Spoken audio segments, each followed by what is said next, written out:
Dans les titres de l'actualité, en Algérie, l'Assemblée nationale a élu ce mercredi par 320 voix et une abstention son nouveau président en la personne de Mouad Bouchareb. Le président libérien George Weah a annoncé que l'enseignement supérieur sera gratuit pour les étudiants de licence dans les universités publiques.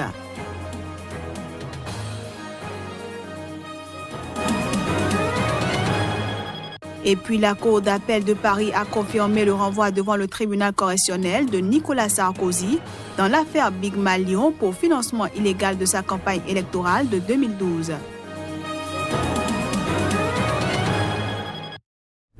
Voilà pour le sommaire. Bienvenue à toutes et à tous. En Éthiopie, les parlementaires ont désigné ce jeudi à l'unanimité et pour la première fois une femme présidente du pays.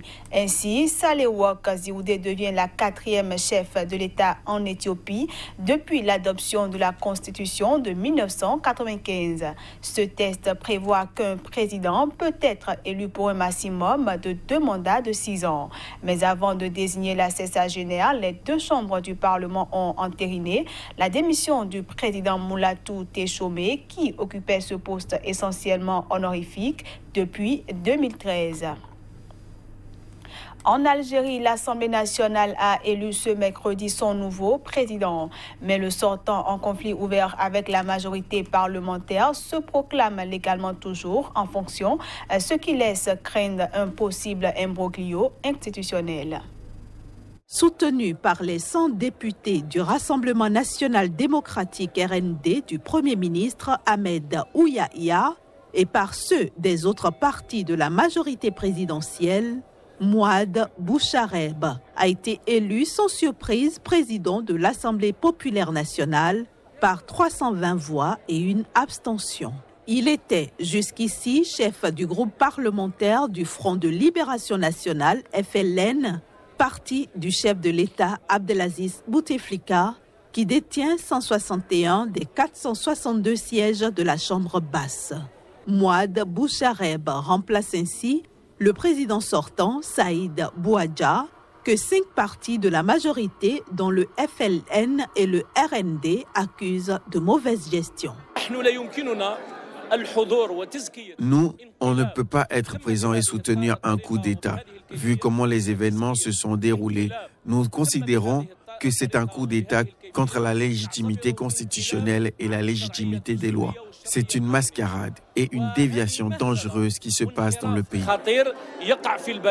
Nous sommes entièrement satisfaits d'abord du choix, qui est un choix judicieux, un jeune qui a l'expérience nécessaire et puis la jeunesse et la dynamique pour pouvoir donner ou insuffler à l'activité parlementaire donc un nouvel élan. Suite à cette élection, le président sortant Saïd Bouadja, lui-même membre du FLN, a martelé qu'il reste et demeure le président légal et légitime de l'Assemblée populaire nationale. Il a également dénoncé une atteinte à l'état de droit, à la séparation des pouvoirs et au respect des institutions. Ayant boycotté la séance, l'opposition a fustigé de son côté une lutte de clans. Processus électoral en cours au Togo. La principale coalition de l'opposition monte au créneau et accuse une nouvelle fois le pouvoir de violer les décisions de la CEDEAO. Des élections législatives et locales sont prévues en décembre au Togo. Et jusque-là, le dialogue politique initié pour trouver une issue à la crise qui dure depuis plus d'1 an entre le régime de Faure Gnassingbé et l'opposition n'a permis d'apaiser les tensions. Déjà, la coalition de 14 partis politiques dénonce des irrégularités dans l'organisation du scrutin et au sein de la commission électorale et dit craindre des fraudes.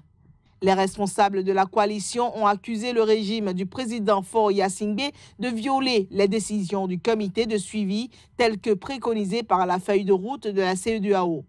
Mardi, ces députés ont quitté l'Assemblée pour protester contre la désignation des représentants de l'opposition parlementaire devant siéger à la Commission électorale nationale. Seuls 4, ayant été nommés sur les 5 prévus par le dialogue. Pour la coalition, le comportement du régime togolais éloigne les perspectives de sortie de crise et impose la reprise des manifestations publiques comme seul recours constitutionnel.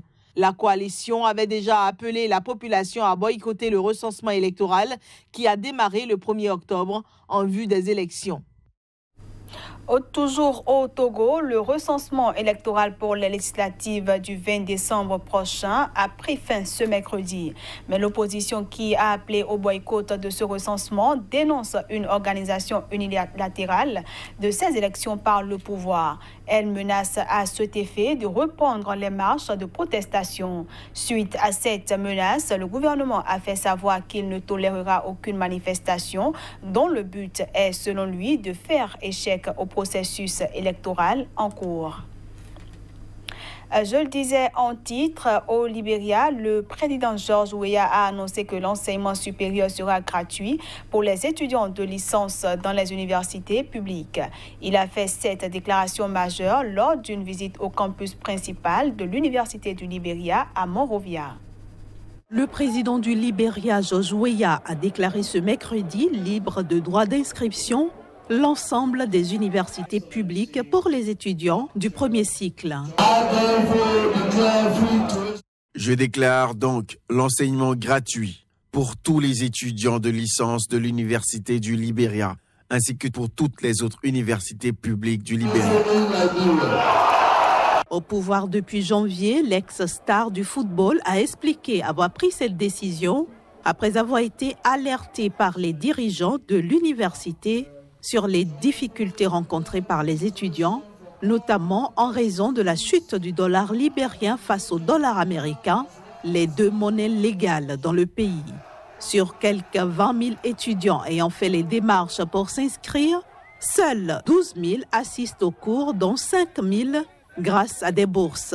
Les 8 000 autres ne peuvent pas suivre les cours en raison de leur manque de moyens financiers ou d'aide. Ainsi donc, cette décision du président George Weah est saluée par les étudiants. Nous sommes ravis.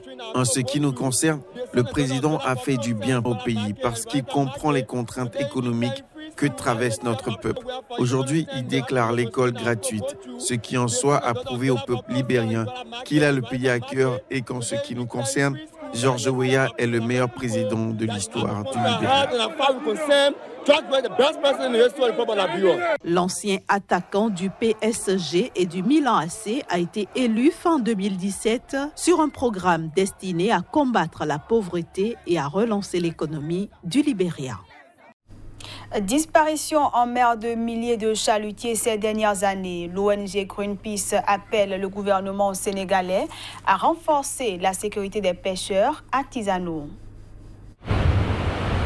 Au moins 226 pertes en vies humaines et disparues en mer ont officiellement été enregistrées ces 2 dernières années au Sénégal. Le responsable de la campagne Océan de Greenpeace Afrique l'a indiqué lors d'une conférence de presse à Dakar. D'après l'ONG, le nombre de disparus va bien au-delà. En réalité, la pêche est un secteur informel. Les pratiquants qui partent en mer ne le déclarent pas aux autorités, d'où, selon l'organisation, les difficultés dans les statistiques. Au Sénégal, ils doivent aller très loin en mer en risquant leur vie pour attraper le poisson qui est devenu une denrée rare.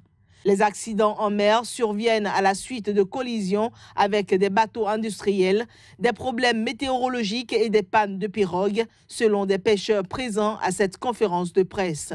Comme problème relevé, ils ont mis en cause notamment les politiques de pêche inadaptées, la surpêche industrielle et les mauvaises pratiques de pêche pour expliquer la rareté du poisson ces dernières années.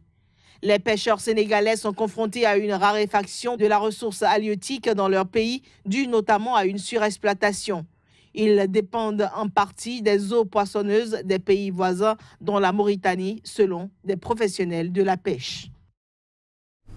Hors du continent africain, la Cour d'appel de Paris a confirmé le renvoi devant le tribunal correctionnel de Nicolas Sarkozy dans l'affaire Big Malion pour financement illégal de sa campagne électorale de 2012. Toutefois, l'ancien chef de l'État peut encore contester devant la Cour de cassation cette décision.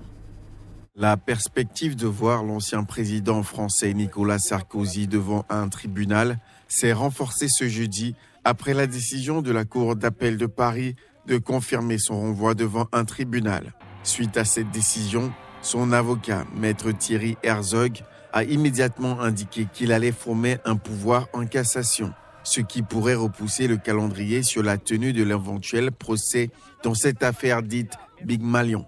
Il faut dire que la décision prise ce jeudi était initialement attendue le 20 septembre dernier. Si un procès devait avoir lieu, ce serait la deuxième fois qu'un ancien chef de l'État français serait jugé au tribunal dans une affaire politico-financière sous la Ve République, en vigueur depuis 1958, après Jacques Chirac. Nicolas Sarkozy est, rappelons-le, poursuivi pour avoir dépassé le plafond autorisé des dépenses électorales de plus de 20 millions d'euros alors qu'il avait été informé d'un risque de dérapage, ce qu'il réfute. La facture totale s'était envolée à plus de 42 millions d'euros, soit près du double du seuil autorisé fixé à 22,5 millions. 12 des 13 autres protagonistes renvoyés pour complicité de financement illégal de campagne électorale qui avaient eux aussi fait appel n'ont pas obtenu gain de cause. Place à présent à la revue de presse Afrique.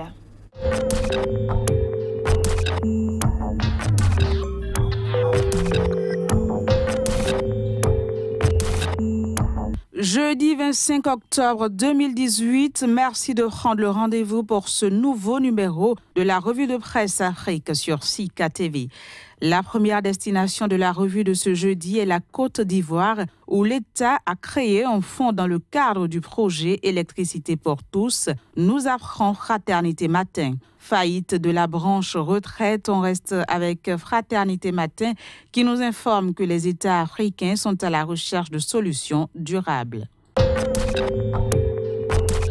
Au Togo, nomination de 4 membres de la coalition 14 à la CENI, le regroupement exprime sa colère et menace de retourner dans la rue, révèle en première page le quotidien TM Togo Matin. Production d'électricité à présent, TM Togo Matin nous informe de la signature d'une convention de concession entre le gouvernement et la société Eranov. Présidentielle 2018 au Cameroun, après la débâcle, le SDF peut-il se relever? S'interroge le journal Le Jour ce jeudi. Scrutin présidentiel toujours, le journal Mutation s'interroge sur le nouveau septennat de Paul Biya.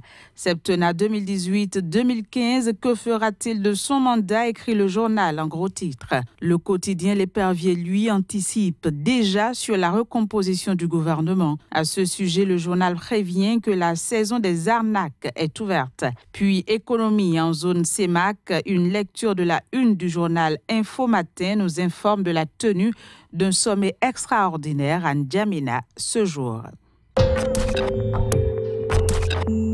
Procès du putsch manqué au Burkina Faso, Salifou Sawadogo se sent abandonné par la CDP, nous révèle Sidouaya. On reste avec le journal Sidouaya qui nous apprend que le Burkina Faso et le Canada veulent solidifier 56 ans de relations. Voilà, c'est la fin de la revue de presse Afrique de ce 25 octobre sur Sika TV. Merci de nous avoir suivis. À très bientôt.